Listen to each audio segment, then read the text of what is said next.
Are our relationships supposed to be difficult?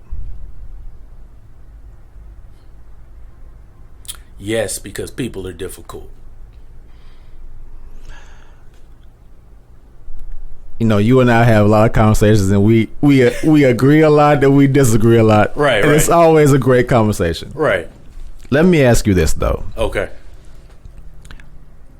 Why should something that should be, in my mind, maybe, and forgive me, I am not a family therapist like some of the people in this room.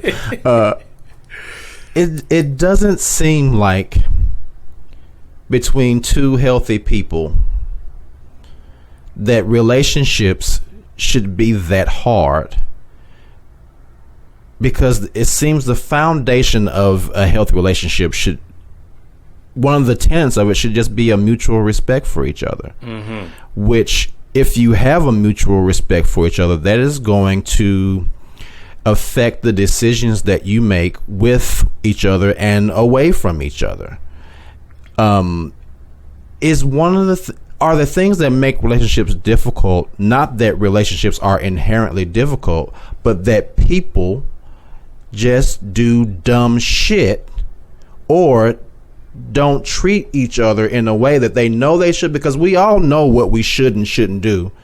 But if you have two people who do the right thing with each other, is that still going to be a relationship that's going to be difficult? So here's what I'll say, and let me qualify what I mean when I say they're going to be difficult, because people are difficult. It's not supposed to be that we're supposed to be arguing all the time, drag out fights.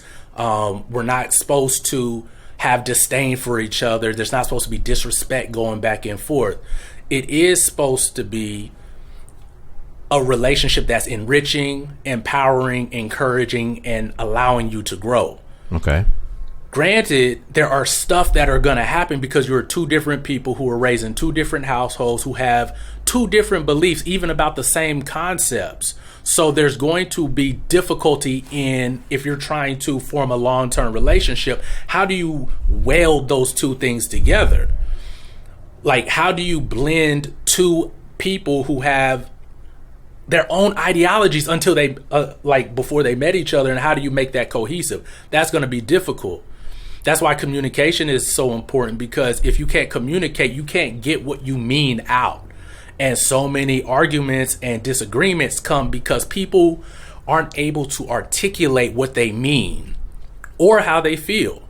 Because I think if a lot of people would drop to, especially if we're talking about like any type of conflict, if people would drop down to how they're feeling about a situation, not just the details of what happened, you can hear people a lot clearly. You can come to an understanding of where they're coming from. But it shouldn't be difficult to where people aren't trying to hear each other. If someone's just being difficult, that person may not be ready for a relationship. I believe there are people who aren't ready for relationships. Mm-hmm. Not just because you're a person doesn't mean you have the right to be in a relationship. There's still things that each person has to grow into and become in order to be one half of a healthy equation.